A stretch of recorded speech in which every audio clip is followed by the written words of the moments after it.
Ողջույն սիրելի հետևորդներ, այսօր մենք խոսելու ենք հաշմանդամություն ունեցող անձանց իրավունքների օրակարգ հասարակական կազմակերպության նախագահ Մուշեղ Հովսեփյանի հետ։ Նախ շնորհակալ ենք մեր հրավերը ընդունելու համար։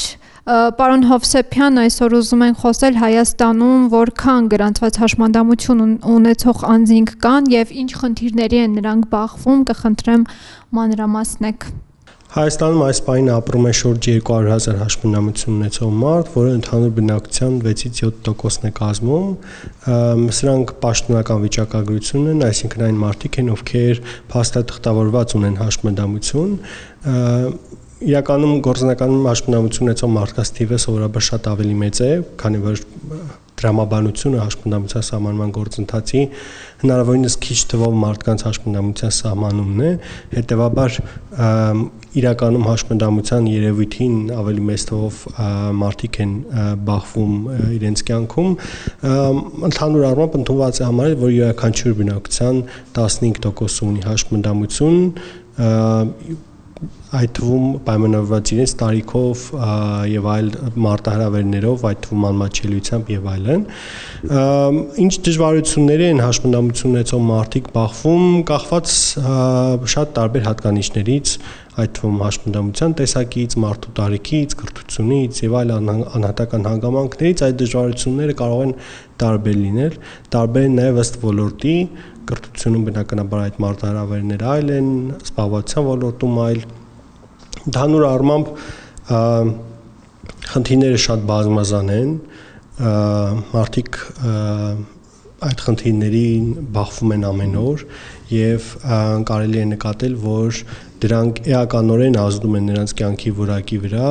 եւ ցավոք հաճախ բերում են աղքատության բարձր մակարդակի հաշմանդամություն ունեցող անձանց շրջանում, ցածր մասնակցության հասարակական կյանքին եւ բոլոր ոլորտներում դրանք իրենց բացասական ազդեցություն են ունենում հաշմանդամություն ունեցող անձանց իրավունքների վրա։ Որքան են աշխատունակ եւ որքանը ոչ եւ ինչ խնդիրների առաջ է նաեւ սա կանգնեցնում։ Ընդհանուր առմամբ հաշմանդամություն ունեցող անձանց զբաղվածության աշխատանքային հարցերը քննարկելիս հաճախ է օգտագործում աշխատունակ տերմինը, սակայն աշխատունակը շատ վիճահարույց, խնդրահարույց տերմին է, որովհետև աշխատանքային իրավունքը մարդունն է եւ դա որևէ կերպ կապված չէ հաշմանդամություն ունենալ չունենալու հանգամանքի հետ։ Մարդը կարող է աշխատել նույնիսկ երբ ունի մեր պատկերացմամբ շատ ծանր հաշմանդամություն եւ այնուամենայնիվ ինքը գտնի իրեն իր կարիքներին հարմար հաշվի առնող աշխատանք, ուստի այդ աշխատունակ գնահատումը թեև Հայաստանի Հանրապետությունում դեռևս օգտագործվում է, բայց անօգուտ եզրույթ է ըստ էության եւ ոչինչ չի ասում հաշմանդամություն ունեցող մարդկանց իրական կարիքների մասին։ Զբաղվածության ոլորտում վիճակագրությունը ընդհանուր առմամբ լավ չի հավաքագրվում Հայաստանի կառավարության կողմից եւ շատ նաև վիճակագրական զեկույցներում, որոնք առնչվում են հաշմանդամություն ունեցող անձանց եւ զբաղվածությանը լավ չեն ցույց տալիս, թե ինչ խնդիրներ կան զբաղվածության ոլորտում, բայց մենք գիտենք, որ մեծ է գործազրկության մակարդակը հաշմանդամություն ունեցող մարդկանց շրջանում, զբաղվածության ծրագրեր ցավոք այս պահին Հայաստանի Հանրապետությունում կոնկրետ հաշմանդամություն ունեցող մարդկանց համար չկան, եթե դրանք նախկինում կային, ապա կառավարությունը դադարեցրել դրանց գործունեությունը, որովհետև պակաս արդյունավետ էին, բայց հիմա ընդհանրապես դրանք գոյություն չունեն։ Եվ այս առումով բազմաթիվ են խնդիրները, այդ թվում վերջերս կառավարությունը քննարկում էր զբաղվածության ռազմավարությունը եւ դրանից բխող գործողությունների ծրագիրը երեք վերջացավ հանրային քննարկման փուլը, բայց դրանում եւս բացակայում է հաշմանդամություն ունեցող անձանց զբաղվածության առանձին ծրագրեր իրականացնելու միտումը կառավարության, սա էլ որոշ առումով հակասության մեջ է կառավարության հատկապես վարչապետի մոտեցումների հետ, որ անընդհատ խոսում է աշխատելու եւ աշխատանքով հարստանալու մասին, բայց գործնականում կառավարությունը ամբողջովին հակառակն է անում եւ որևէ կերպ չի աջակցում հաշմանդամություն ունեցող մարդկանց աշխատանք գտնել եւ աշխատել։ Ես կուզենայի նաև խոսենք, թե Երևանում ինչ իրավիճակ ունենք եւ մարզերում արդյոք կարողանում են ընդգրկվել հասարակության մեջ եւ իրացնել իրենց իրավունքները, ինչ իրավիճակ ունենք պետության հոգացության տեսանկյունից, այսինքն ընդհանրապես ոչ մի օգնություն չկա։ Երևանում եւ մարզային բնակավայրերում իրավիճակը շատ տարբեր կարող է լինել, կախված դա քաղաքային բնակավայր է, գյուղական բնակավայր է եւ այլն։ Իհարկե Երևանում կամ Երևանին մերձ տարածքներում բնակավայրերում շատ ավելի մեծ թվով ծառայություններ են հասանելի, այդ թվում վերականգնողական ծառայություններ, սոցիալական ծառայություններ եւ ընդհանուր ենթակառուցվածքներն են զարգացած, ինչը քիչ թե շատ նպաստում է մարդկանց մասնակցության, օրինակ տրանսպորտային համակարգերը, մինչդեռ օրինակ միջմարզային կամ ներհամայնքային տրանսպորտային ենթակառուցվածքները վատ զարգացած են եւ եթե նույնիսկ անմատչելի են, բայց միևնույն է հնարավորություն չեն տալիս մարդկանց նույնիսկ այդ անմատչելիության պայմաններում օգտվել դրանցից, շատ իրավիճակը ավելի կախված է տարբեր հանգամանքներից, պետք է նկատել նաեւ, որ շատ կարևոր է այստեղ խոսել մատչելիության, ֆիզիկական միջավայրի մատչելիության վերաբերյալ։ Երևանում իհարկե տեսնում ենք մայթերին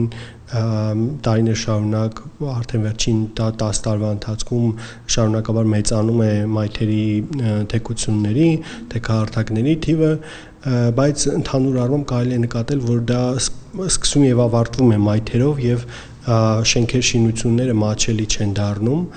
Եվ այս առումով հետաքրքիր վիճակագրություն կա, մենք ամեն տարի դիմում ենք Քաղաքաշինության հրդեհային անվտանգության տեսչական մարմին հարցնելու, թե քանի խախտում է մատչելիության արձանագրվել նախորդ տարվա ընթացքում, վերջինը ստացել ենք մի քանի օր առաջ պատասխանը 2024 թվականի ամբողջ 2024 թվականի ընթացքում տեսչական մարմինը Հայաստանի Հանրապետությունում արձանագրել է մատչելիության 5 խախտում։ Եվ բոլոր Գեղարքունիքի մարզում են եղել այս տարի, ինչը նշանակում է ուղղակի, որ Գեղարքունիքի մարզի կոնկրետ տեսուչը հավանաբար իմացել է ստանդարտների գոյության մասին եւ արձանագրել է այդ խախտումները։ Մինչդեռ Երևանում կամ որևէ այլ համայնքում մի քանի րոպե քայլելով կարող ենք տեսնել բազմաթիվ խախտումներ այդ նոր կառուցված շենքերի դեպքում։ Իրավունքները իրացնելու վերաբերյալ ինչ կասեք կապված հաշմանդամություն ունեցող անձանց հետ։ Իրավունքները ամրագրված են ինչպես սահմանադրությամբ, այնպես էլ հաշմանդամություն ունեցող անձանց իրավունքների մասին օրենքով, որը 2021 թվականին է ընդունվել ազգային ժողովի կողմից, սակայն բացակայում են այն մեխանիզմները, որով մարդը պիտի կարողանա պաշտպանել իր իրավունքները։ Ցավոք շատ չեն հնարավորություններ, օրինակ երբ մարդը խտրականության է հանդիպում աշխատանքի ընդունվելու գործընթացում եւ իրեն բացառապես իր հաշմանդամության հիմքով մերժում են, այսօրվա մեխանիզմները արդյունավետ որևէ գործիք չեն տալիս մարդուն, որ ինքը իմանա, որ այս մարմին դիմելով կկարողանա իր հարցին լուծումը ստանալ։ Այդ ընթացակարգերը, այդ մեխանիզմները, որով պետք է այդ պաշտպանությունը իրականացվեր իրավունքների, ցավոք չկան։ Նույնն է նաև մատչելիության դեպքում։ Օրինակ, եթե նոր շենք եք նկատում կառուցվածք, որը մատչելիության ստանդարտներին չի համապատասխանում, բոլորի ենթադրությունն այն է, որ պետք է դիմեն տեսչական մարմին։ Մինչդեռ տեսչական մարմինը կարող է խախտումը արձանագրել նախքան շահագործումը։ Եթե շահագործվել է, այլևս իրենց լիազորությունները սահմանափակված են։ Ստացվում է, որ քաղաքացիները, ովքեր անմատչելի նորակառույց շենք են տեսնում, ոչինչ չեն կարող անել։ Եվ նույնն էլ նաև հասարակական կազմակերպություններ, մեծ բազմաթիվ քաղաքացիներ բողոքներ են ուղարկում, օրինակ այս շենքը մատչելի չէ, ինչը իրականացվում է, բայց հաշվի չի առել հաշմանդամություն ունեցող մարդկանց կարիք, եւ մենք չունենք որևէ տեղ, ում կարող ենք դիմել այդ հարցով։ Եվ ստացվում է, որ այտենց փակ շրջապտույտի մեջ ենք եւ որևէ հարց ընդհանուր առմամբ այտենց համակարգային լուծում չի ստանում։ Այսինքն որոշ չափով նաև չեն կարողանում պայքարել իրենց իրավունքների համար։ Այդպես է ստացվում։ Այո, իհարկե, որովհետեւ չունենք իրավունքների պաշտպանությունը ենթադրում է ինչ-որ գործիքակազմի, դու պետք է ունենաս մի գործիք, որով կարող ես աշխատացնել օրինակ գործադիր իշխանությանը, որպեսզի իրենք անեն այսինչ բանը։ Եթե հասարակական կազմակերպությունը, հաշմանդամություն ունեցող անհատը չունեն այդ գործիքը, ազդեցությունը միայն մնում է հանրային հաղորդակցությունը։ Մենք խնդիրները բարձրաձայնում ենք, կլուծեն, չէ, այդ տարբերակով իհարկե մեկ մեխանիզմ կա, որը մենք օգտագործում ենք, դա դատական հայցերն են։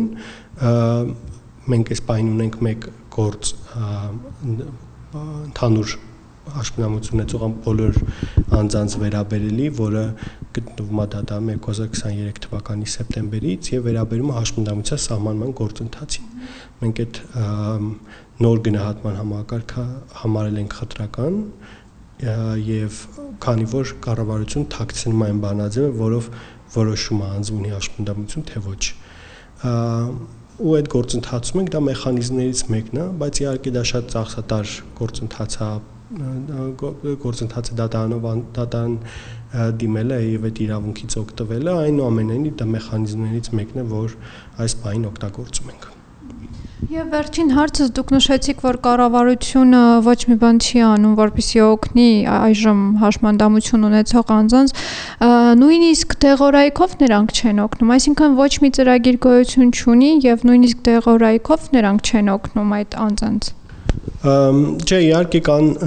երբ որ անձի հաշմանդամությունը սահմանվում է, կա այն նվազագույն փաթեթը, որ պետությունը առաջարկում է անձին, դա կրթությունից, անվճար կրթության կամ զեղչված համակարգից օգտվելն է, առողջապահական համակարգից, անվճար կամ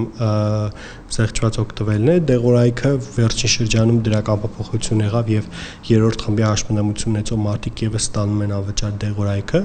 Իհարկե, երբ որ մարդկանց հարցնեք, մարդիկ կասեն, թե ինչքան դժվար են այդ գործընթացները եւ ինչ դժվարություններով են մարդիկ այդ դեղորայքը ստանում, այդ դեղորայքի ցանկն է սահմանափակ, ոչ միշտ է բխում մարդկանց կարիքներից եւ այլն, եւ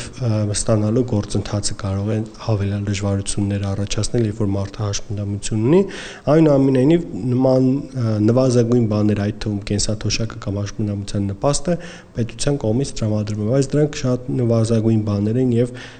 դրանք չեն բերում կյանքի որակի կտրուկ փոփոխության, ինչի կարիք մենք այժմ ունենք։ Շնորհակալ եմ, պարոն Հովսեփյան։